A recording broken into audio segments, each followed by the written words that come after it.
Fabi sending a message loud and clear to the haters. I can play blitz chess. He stormed the latest title Tuesday in early February and in some style. Ahead of Magnus, ahead of Hikaru, and doing this with the black pieces to Wesley. So say it ain't so. Wesley's a pro, especially with the white pieces against the King's Indian defense. This is such a risky opening at the highest levels of chess, but look at this. Fabi has got something prepared. He doesn't take here, which is a sideline. He doesn't go knight c6. He plays some home cooking bishop g4. An unusual line probably came to him when Hikaru was recently vacationing in his throw. There's really no doubt about it. d5's now on the board and Fabi fights back with a5. Clamping on this square, looking for a knight outpost. Now this one manoeuvres back and it opens up the tension here. But does Fabi take? No, he doesn't. He backs all the way up. Looks very, very strange, but he wants a full-blooded fight, all pieces on the board, and very often this one participates in an attack. Knight d3 is now played, looking for c5 perhaps. This one clamps on it, bishop e3 stacks up, big pressure on the c5 square, and so the pawn pushes, goes to major clampdown over there. b3 now from Wesley, setting up the connect 4, and he only goes and wins himself a leading role in the latest yet to be announced Hercules remake. What a guy, what a set of abs. Now we see this knight galloping in. Takes was played. I mean, there was pressure on the centre. We're all screaming out for f3. A double connect 4. I reckon my head would have exploded, but not to be. Always capture towards the centre, unless it's a bad idea, but usually it's not. And now it's time for something super weird. King h1, tucking into the corner, and I don't really know why. You know, why not go queen d2 first or something? Let's crack on with the game, because Fabi now fights with pawn h5. A slightly different idea. I've lost a load of my arrows and things, by the way, because I just recorded. The mic was off for the entire 10 minutes. It's the universe trying to tell me stop talking a load of nonsense, I guess.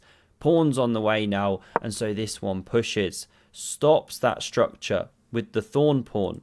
Also takes control of g4 and the often overlooked i4. It's not letting me show you. So we saw this in response. Really aggressive stuff. King h2, not sure what Wesley's up to over there, and queen h4, very aggressive. Of course, we do have to ask ourselves, is this going to be another case of premature attaculation? It does affect 1 in 7 grandmasters. And I was hoping that he would go for Say it. a premature attack. I think it was just a boring to. Right now, we're going to cut this part and then go on to this next question. Apparently believes he prematurely attacked me, but then We will find out, because Wesley now plays pawn a4. Just some strange stuff. Normally white's looking to break open the queen side, a3, b4, get the counterplay going, but not Wesley. He just secures an outpost. The knight jumps in there, and Fabi calmly goes, or Wesley, sorry, queen d3. Now it's lateral defense. We do have to ask, what if you try and crash through? We're in the back cave. It didn't happen. Well, there's no check here.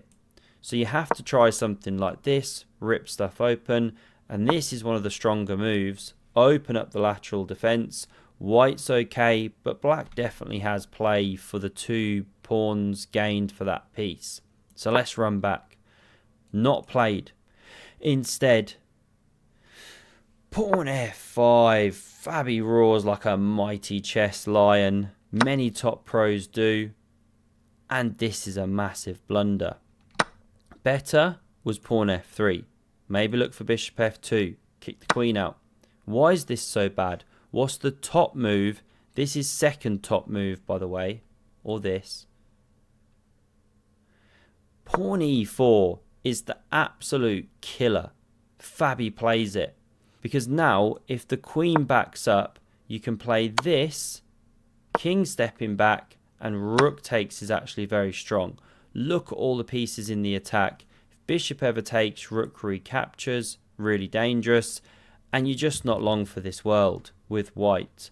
So in the game, we didn't see queen d2. We saw bishop takes on g5, mixing things up. Now Fabi could have taken that one. Different game. He takes here. Still a good continuation.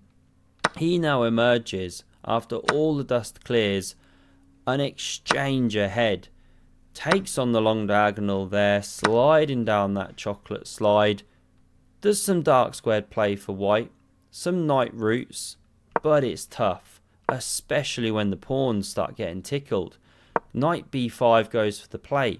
Rook covering here, and now truly an ugly move. No one wants to be playing this. Rook a3.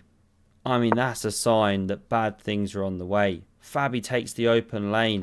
f3. Now we see rook e2 invading. King steps up the board. Rook f5. Cool, calm chess. Looks to actually trap that bishop, and so it jumps into d8, doubles up on this pawn, and anyway we get the king being attacked by the pawns.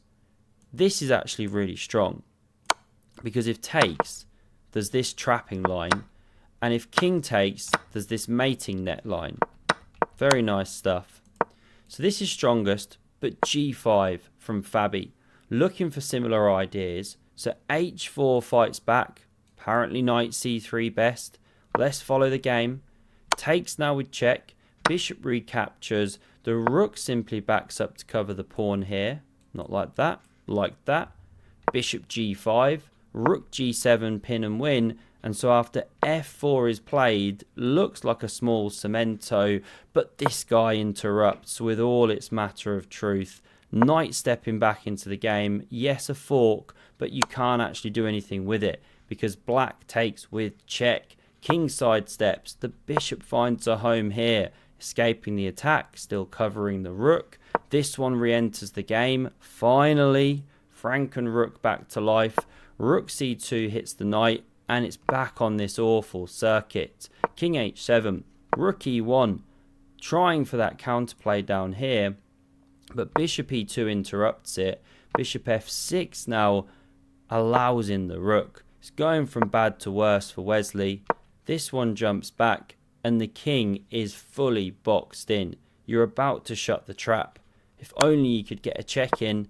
Let's see how things develop. Because when the pawn finally drops, desperate for the counterplay, we note that these two are just completely in Siberia. Cannot defend the king, which now only has one square, and after this discovered check, winning a pawn, you are toast, because the king just can't go to any of these squares. So you have to step up here. You could tickle a little bit now. This is how the game finishes. Ladder checkmate on the board, and we see resigns, because you can block with the rook, or you can step back. But then there's check, supported by the bishop, and you can either finish the game like this, or you can finish the game like this for the cleanest mate in one. Great game by Fabi and a great tournament, finishing ahead of the big guns. Fair play to him. Hope you enjoyed this one, and have a look at the video on screen if you want to see an incredibly weird Magnus Carlsen game. The Colorado counter gambit against Sam Sevian played this same tournament. Cheers.